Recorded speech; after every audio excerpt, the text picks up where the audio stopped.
কিসের film?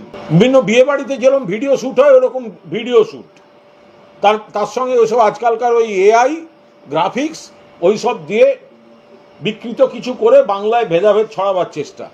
Story নামে একটি রাজনৈতিক প্রচারমুখী ভিডিওকে কেন্দ্র করে কিছু বিতর্ক তৈরি হয়েছে। ওটা তো সিনেমা নয়, ওটা পলিটিক্যাল ভিডিও। তো ওই ব্যক্তি যিনি ওই ভিডিও শ্যুট করেছেন, বিবেক অগ্নিহোত্রী, অভিযোগ নাকি যে তাকে এই করতে দেওয়া হয়নি, সেই করতে দিয়ে। এখন তিনি আইন মেনে কি করেছেন, আইন না মেনে কি করতে গেছিলেন, এগুলো সেই সব প্রশ্ন। ওটা টেকনিক্যাল বিষয়, পুলিশ বা হোটেল কর্তৃপক্ষ তারা বিষয়টা দেখবেন। ওটা নিয়ে আমাদের কোনো দলের কোনো বক্তব্য নেই, জানিও না বিস্তারিত।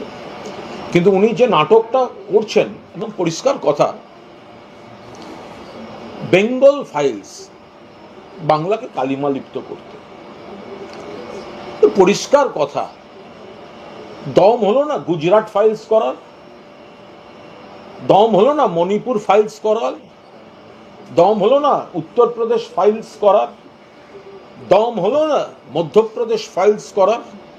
গুজরাটের গোদ্রার অত বড় দাঙ্গা, অত জনের মৃত্যু, বিলকিসের ধর্ষণ, সেই পরিবারের গণহত্যা, তাদের আবার মুক্ত করে দেওয়া, তাদের আবার সুপ্রিম কোর্ট ধরে আনা, ফাইলস হয় না? বিবেক অগ্নিহোত্রী, বিবেকটা কি বিজেপির বিবেক? বিবেক অগ্নিহোত্রীর বিবেক হচ্ছে বিজেপির বিবেক। বিবেক অগ্নিহোত্রী, বিবেক মেড বাই বিজেপি। মণিপুর 2 বছর ধরে জ্বলছে, অ্যাকশন ফিল্ম চাই, ভিডিও মেকার, চিফ মিনিস্টারের বাড়িতে বাংকার। মনে হচ্ছে না মণিপুর ফাইলস করা উচিত? উন্নাও, হাতরাস, প্রয়াগরাজ, মনে হচ্ছে না ইউপি ফাইলস করা উচিত? ব্যাপক কেলেঙ্কারি, মৃত্যুর মিছিল, মনে হচ্ছে না মধ্যপ্রদেশ ফাইলস করা উচিত?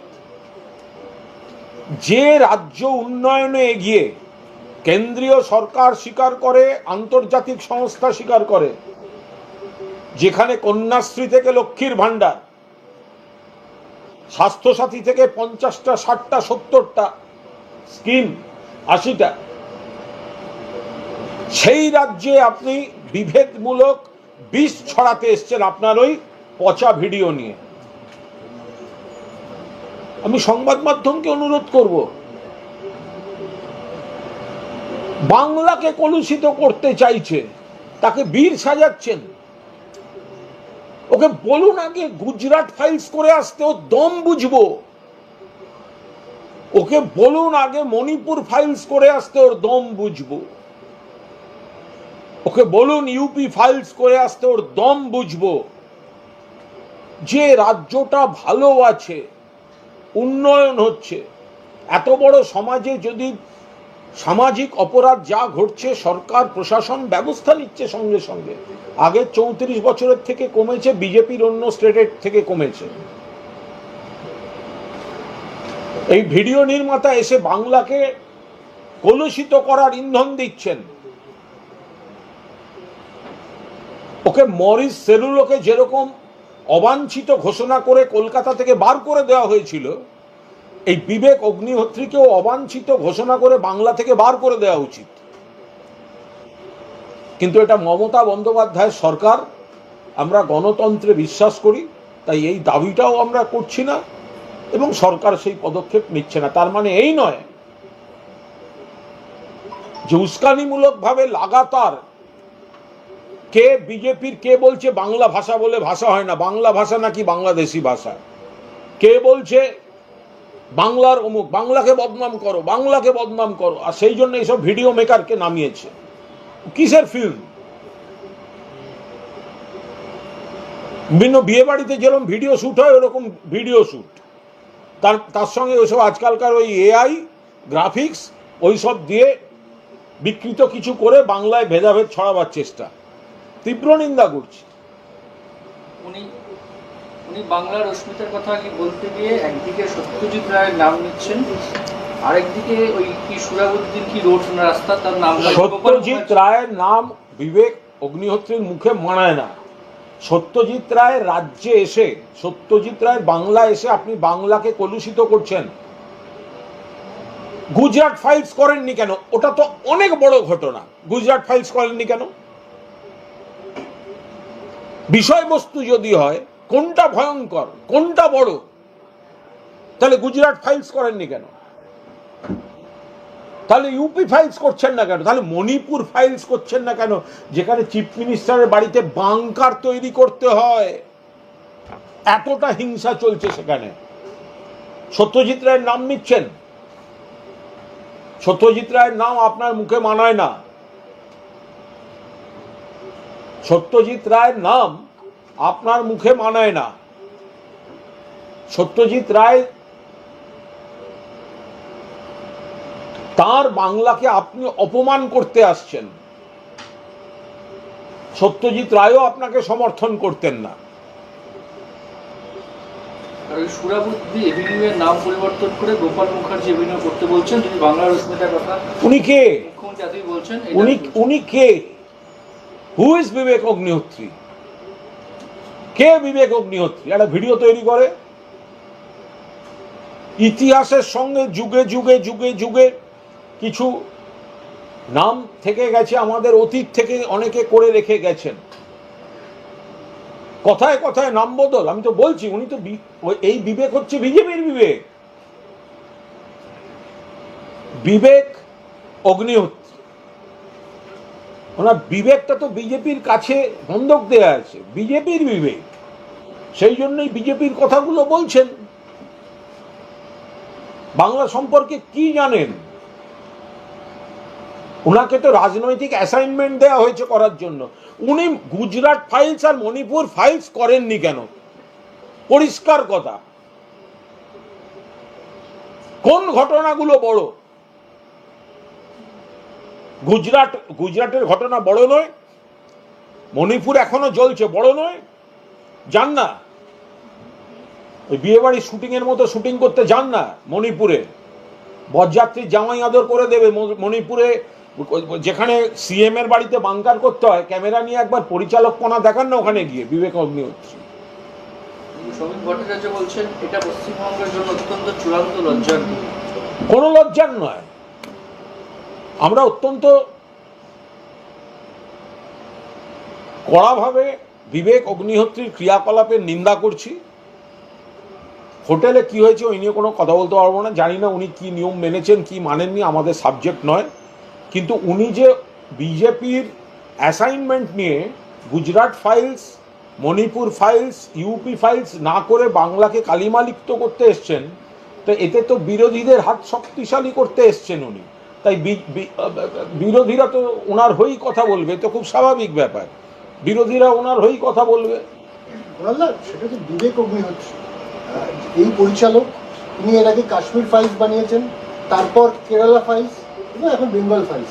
বারে বারে এই ধরনের বিভিন্ন ফাইলস তুলে এনে এই ধরনের সিনেমা তিনি বানাচ্ছেন। কিন্তু সমস্তটাই এজেন্ডা, পুরোটাই এজেন্ডা। এবং কোন স্টেটগুলোকে কি অ্যাঙ্গেলে দেখাতে চাইছেন, কি ন্যারেটিভ দিতে চাইছেন।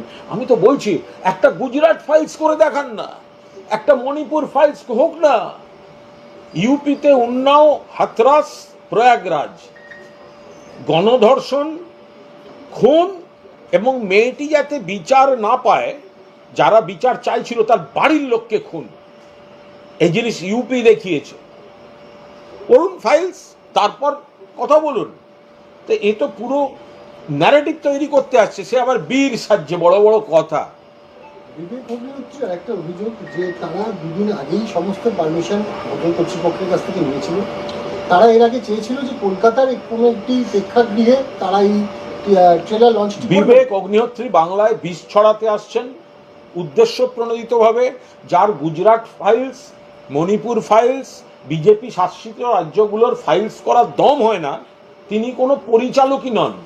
বিয়ে বাড়ির একটা ভিডিও ফটোগ্রাফার নিজেকে পরিচালক বলছে। ওনার অভিযোগ যে আমি হোটেলে সমস্ত হোটেল কর্তৃপক্ষকে জানানো হয়েছিল উনি ভিকটিম কার্ড খেলার চেষ্টা করছেন, নাটক করার চেষ্টা করছেন, মূলত এখানে বিষ ছড়াতে এসছেন, এখানে বিষ ছড়াতে এসছেন। এবার আইনে কোথায় কি হয়েছে টেকনিক্যালি উনি ওনার ফল্ট আছে তাদের ব্যাপার, কিন্তু পলিটিক্যালি উনি বিষ ছড়াতে এসছেন।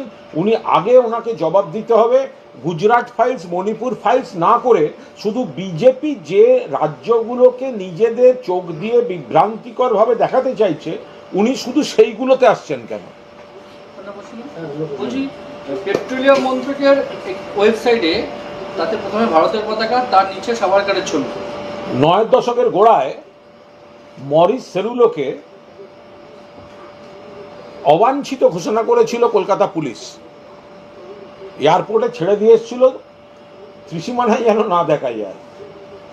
তো এই বিবেক অগ্নিহোত্রী বিজেপি শাসিত রাজ্যগুলোর তিনি দেখতে পান না, তিনি গুজরাট দেখতে পান না, তিনি মণিপুর দেখতে পান না, তিনি উত্তরপ্রদেশ দেখতে পান না।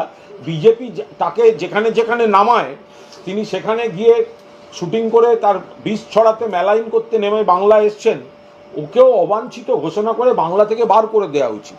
মমতা ব্যানার্জি সরকার আছে বলে, গণতন্ত্র আছে বলে এটা বেঁচে গেল, যে আমরা ওসব কিছু করছি না। পেট্রোলিয়াম মন্ত্রকের ওয়েবসাইটে জাতীয় পতাকা, তার নিচে সাভারকারের ছবি, তার নিচে গান্ধীজি, তারও নিচে নেতাজি। কোথায়? পেট্রোলিয়াম মন্ত্রকের ওয়েবসাইটে। অত্যন্ত খারাপ, প্রথমে সাভারকার হয় নাই কখনো। এ তো দেশের ইতিহাসকে, স্বাধীনতা সংগ্রামীদের অপমান করা। ওপরে যদি সাভারকার থাকেন, যার লড়াইয়ের থেকে বেশি চর্চা হচ্ছে মুচলেখা নিয়ে বেশি চর্চা, যে আমি আর করিব না, আমাকে মুক্তি দেওয়া হোক, যত না সংগ্রামের চর্চা তার থেকে বেশি হচ্ছে মুচলেখার চর্চা। এখন বিজেপি তার রাজনৈতিক আদর্শে বিশ্বাস করে, সেই জন্য দেশ বরেণ্য যারা লড়াই করেছেন তাদের নামিয়ে ওপরে সাভারকারের ছবি, আবার সেটা কেন্দ্রীয় সরকারের একটি মন্ত্রকের ওয়েবসাইটে, এটা লজ্জা, অবিলম্বে চেঞ্জ হওয়া উচিত। একটা প্রশ্ন এই মানে বিবেক অগ্নিহোত্রী ইস্যুতে মনে হয় খুব যাচ্ছে, সেটা হচ্ছে যে পশ্চিমবঙ্গ সবসময় কৃষ্টির কালচারে একটা ভূমি, সেই জায়গায় দাঁড়িয়ে মানুষের বাক স্বাধীনতা থাকবে, মানুষের সিনেমা দেখার অধিকার থাকবে। এই ধরনের সিনেমা যখন কাশ্মীর ফাইলস এসছে বা কেরালা স্টোরি এসছে বা কেরালা ফাইলস এসছে, এখন বেঙ্গল ফাইলস, এই ধরনের স্টোরিগুলোকে বা এই ধরনের সিনেমাগুলোকে কেন মানুষের সামনে ছেড়ে দেওয়া যায়? মানুষ কেন বিচার করবে না? তার কারণ হচ্ছে তারপর যখন কোনো একটা ভেদাভেদমূলক বিষ ছড়ানোর যে বিভেদটা তৈরি হবে, সেটা থামাবার দায়িত্ব তখন কি এসে আপনারা নিতে আসবেন? সাধারণ সিনেমার মধ্যে দিয়ে রাজনৈতিক বক্তব্য থাকা, সরকারের কেউ ভালো বলতে পারেন, কেউ সমালোচনা করতে পারেন, কেউ কিছু নাও বলতে পারেন, সেটা সম্পূর্ণ আলাদা জিনিস। কিন্তু যদি কেউ বেছে বেছে কাউকে এক একটা রাজ্যকে বদনাম করতে পাঠানো হয়, কাশ্মীর, কেরল, বাংলা, গণহত্যা গুজরাট, গণহত্যা তাণ্ডব মণিপুর নেই, তা আপনি কি করে এটাকে সাধারণ সিনেমা বলবেন? কি করে বাক স্বাধীনতার কথা আসবে এখানে? যে বিবেক অগ্নিহোত্রী বিবেকটা বিজেপিকে বন্ধক দেয়া, তো তার কি করে বাক স্বাধীনতা থাকবে? তিনি তো এমনি পরাধীন। হুগলিতে যে নার্স, সেই নার্সের মৃত্যুতে আজকে তাদের ইচ্ছে অনুযায়ী কেন্দ্রীয় হাসপাতালে সেখানে ময়নাতদন্ত হচ্ছে। এবার তারা দাবি করেছেন যে পুলিশ নয়, রাজ্য পুলিশ নয়, আমরা সিবিআই তদন্তের দাবি জানাচ্ছি। দেখুন, একটি মৃত্যু অত্যন্ত দুঃখের, একটা বাচ্চা মেয়ে নার্স মারা গেছে, দুঃখের। এই মৃত্যু হলেই যে এই নয়, এটা এই হলে হতে পারে, এবং সিবিআই চাই। এই নাটকগুলো যারা করছেন তারা করুন। আমরা তো বলেছি, আরজি করেও আপনারা দেখেছেন, সিবিআই ডেকেছিলেন, এনেছেন, সিবিআই বলেছে যে কলকাতা পুলিশ যাকে অ্যারেস্ট করেছে ঠিক কাজ করেছে। এখন বাবা মা বলছেন সিবিআই কেউ মানি না। তো সুতরাং এখানে তো কোনো লুকোবার কিছু নেই। আইনে কলকাতা পুলিশ, মনে রাখবেন, এর মধ্যে এমন কয়েকজন এই ঘটনায় রাজ্য পুলিশ তদন্ত করেছে যে ফাঁসির আদেশ আদায় করে এনেছে, কিন্তু 50 দিন 60 দিনের মধ্যে বিচার কমপ্লিট করে ফাঁসির আদেশ আদায় করে এনেছে। ফলে এরা যদি আবার নতুন করে আমরা সিবিআই আনতে চান, আবার লিখে রাখুন 6 মাস বাদে আপনাদেরই ব্রেকিং চলবে। এদের আত্মীয়রা বলছেন সিবিআইয়ের কাজে হতাশ, মিটে গেল। পরিবারের পাশাপাশি বিজেপি তাদেরও দাবি রাজ্য সরকারের উপর কোনো আস্থা নেই, সিবিআই তদন্ত হোক এবং রাজ্য প্রশাসন ঠিকভাবে কাজ করবে না এই মৃত্যুর ক্ষেত্রে। তো বিজেপি এসব নাটক কাদের করছে? আচ্ছা, বিজেপির কি দোকান কাটা? বিজেপির সামনে অভয়ার বাবা মা বলছেন সিবিআই, অভয়ের বাবা মা কি বলেছেন, আরো খারাপ বলেছেন যে সিবিআই টাকা খেয়ে তদন্ত বন্ধ করে দিয়েছে, রাজ্য সরকার টাকা খাইয়েছে, আর কুণাল ঘোষ গেছিল সিজিওতে সেই টাকা সেটেল করতে। তো অভয়ার বাবা মা বলেছেন। তো বিজেপি আগে সেটা ঠিক করুক, বিজেপি আবার সিবিআই চাইছে কি করে? এরকম একজন অভয়ার বাবা মা তো বলছেন সিবিআই এর উপর অনাস্থা, তাহলে বিজেপি আবার এই দুটো রকম কথা আসছে কি করে? রাজ্যের উপর আস্থা নেই। কার নেই? এই বিজেপি। তোমার কি ধারণা বিরোধী দল হচ্ছে রাজ্যের উপর আস্থা রাখবে বলে? বুধবার মৃত্যু হয়েছে তাদের সন্তানের, কিন্তু আজকে এত টাল বাড়ানোর পর ময়নাতদন্ত হলো, সবকিছুর জন্য প্রশাসনের দিকে আঙুল তুলতে যায় না। দেখুন প্রশাসন কি করবে? মৃতদেহ বের করার সময় বাধা, সিপিএম আর বিজেপি শকুনের রাজনীতি করলো, মৃতদেহ কে দখল নেবে, তো এইগুলোতে ডিস্টার্ব হচ্ছে, তো সবাই দেখেছেন। ওখানে আমাদের কোনো কিচ্ছু লুকোবার নেই, এবং কোথায় কেন কি এই ভয়ঙ্কর সিদ্ধান্ত মেয়েটিকে নিতে হলো বা ওখানে কি হয়েছে সেগুলো তদন্ত করলেই বেরিয়ে আসবে।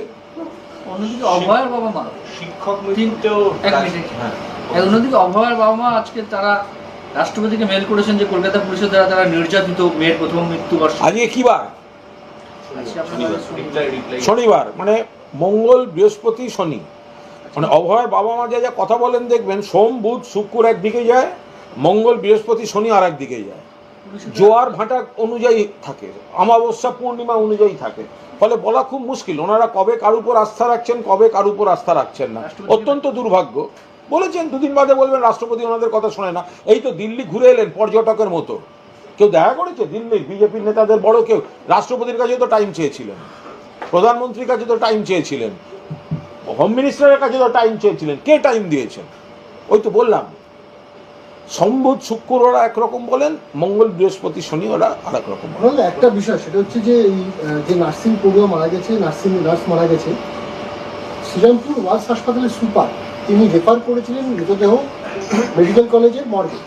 তিনি যে রেফার করেছেন সেখানে যে চিঠি তিনি পাঠিয়েছেন সেখানে তিনি লিখেছেন যে সোশিও পলিটিক্যাল সিচুয়েশনের জন্য এখান থেকে মৃতদেহ পাঠানো হলো কলকাতা মেডিকেল কলেজে। একজন সুপার তিনি সোশিও পলিটিক্যাল সিচুয়েশনের কথা উল্লেখ করছেন মৃতদেহ এক জায়গা থেকে এক জায়গায় স্থানান্তরিত করার জন্য। এটা কেন লিখবেন একজন সুপার? আমি বলতে পারবো না, এটার সঙ্গে রাজনীতির কোনো সম্পর্ক নেই। একজন সুপার কেন লিখেছেন, হয়তো যেভাবে ডিস্টার্ব করেছে, যেভাবে পলিটিক্যাল ওই সিপিএম যাচ্ছে, বিজেপি যাচ্ছে, নিজেরা মারামারি করছে নিজেদের মধ্যে, দেখেছেন নিজেদের মধ্যে মারামারি করছে, গায়ে হাত দিয়ে দিয়ে টানাটানি করছে, কারা মৃতদেহ নিয়ে রাজনীতি করবে, সেই সব জন্য হয়তো লিখেছেন। বলতে হবে পুলিশকে জানালেও হয়তো সমস্যাটা সমাধান। নিশ্চয়ই জানিয়েছেন, কে বলেছে তো জানাননি? আবার তারপর তো আপনারা প্রথমে তো প্ররোচনাটা দেখাবেন না, তারপর তো আপনারাই ব্রেকিং দেখাবেন যে পুলিশ এরকম একটা শোকের মুহূর্তে ডেড বডি নিয়ে চলে গেল। এরপরে শিক্ষকের মৃত্যু নিয়েও কালকে অনেক কিছু আপনারা একটা আচরণবিধি তৈরি করে দেবেন চ্যানেল থেকে, আচরণবিধি, এটা একটা guideline from ABP Ananda, guideline from 24 Ghanta, guideline from TV9, guideline কি কি করা উচিত। অমুক জায়গায় যদি মৃতদেহ আসে তাহলে আপনারা সঙ্গে সঙ্গে নিয়ে যাবেন, তাহলে ব্রেকিংয়ে এইভাবে চলবে। আপনারা যদি এটা ঠিক করে দেন তাহলে এটা পুলিশ প্রশাসনের সুবিধা হয়। যে কুণালদা শিক্ষক মৃত্যু নিয়েও কালকে অনেক বিশৃঙ্খলা হয়েছে, বিরোধীরা এই বিষয়টাকে নিয়ে সামনে নিয়ে আসছে এবং চাপানোতর চলছে। শিক্ষকের মৃত্যু অত্যন্ত দুর্ভাগ্যজনক, অত্যন্ত দুর্ভাগ্যজনক। আমরা এই যে 26,000 যেভাবে তাদের চাকরি থেকে সরিয়ে দেওয়া হলো, এনাদের উপর যে মানসিক চাপ পড়বে এ তো খুব স্বাভাবিক ব্যাপার। এই জন্যই তো মাননীয় মুখ্যমন্ত্রী বলেছেন এটা হতে পারে না, অমানবিক। আমি জানি না ঠিক কেন কোন রোগ থেকে ওনার মৃত্যু হয়েছে, কিন্তু উনি একজন যোগ্য শিক্ষক ছিলেন বলেই শুনেছি।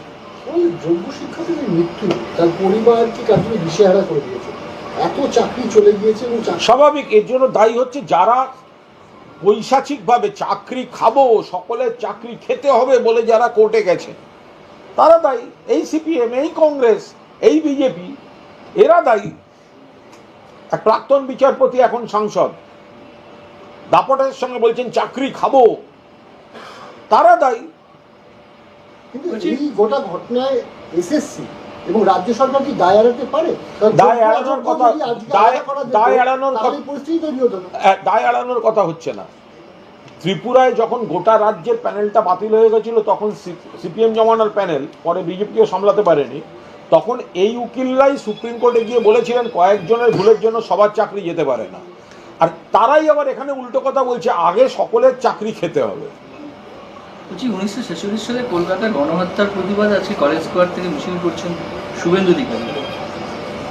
দেখুন, একটা জিনিস ভালো করে লক্ষ্য রাখবেন, এই যে শুভেন্দু অধিকারী নবান্ন অভিযান কবে ছিল? নবান্ন অভিযান ছিল যেদিনকে রাখি ছিল, রাখি পূর্ণিমা। রাখি পূর্ণিমার দিন নবান্ন অভিযান, জন্মাষ্টমীর দিন আর এক রাজনৈতিক অভিযান, অথচ মুখে তারা বলবে হিন্দু সনাতনী। এটা হতে পারে? যে কোনো রাজনৈতিক কর্মসূচি, যে কোনো দলের কর্মসূচি যে কোনো দিন হতে পারে। জন্মাষ্টমীর দিন শ্রীকৃষ্ণর আবির্ভাব দিবসে সব জায়গায় শ্রীকৃষ্ণের পূজা হচ্ছে, শ্রীকৃষ্ণের বন্দনা হচ্ছে। কেউ যদি হিন্দু বলে নিজেকে, তাহলে রাখের দিন নবান্ন চলো, জন্মাষ্টমীর দিন রাস্তা আটকে। আমি গোড়া থেকে বলছি, সব তৎকাল বিজেপি ভেজাল হিন্দু, এগুলো অতৃপ্ত আত্মা। বলছি বেঙ্গল ফাইলস নিয়ে যখন বিতর্ক চলছে, সেই সময়কার ঘটনা নিয়ে আজকে স্মরণ পদযাত্রা করছেন গণহত্যা নিহতদের প্রতি। এগুলো তো সব এক সূত্রে বাঁধা। যাকে অ্যাসাইনমেন্ট দেওয়া ছিল যে আপনি ওই ভিডিও প্রকাশ করবেন, আর সেখান থেকেই অ্যাসাইনমেন্ট আসছে মিছিল করে ওটাকে প্রমোট করবে। এগুলো তো সমস্তটাই একই ইভেন্ট ম্যানেজমেন্ট কোম্পানি হচ্ছে। আরো ভালো ভালো খবর দেখতে সাবস্ক্রাইব করুন বাংলা হান্টের ইউটিউব চ্যানেল। বাংলা হান্টের আরো খবর দেখতে নজর রাখুন। বাংলা খবর মানেই বাংলা হান্ট।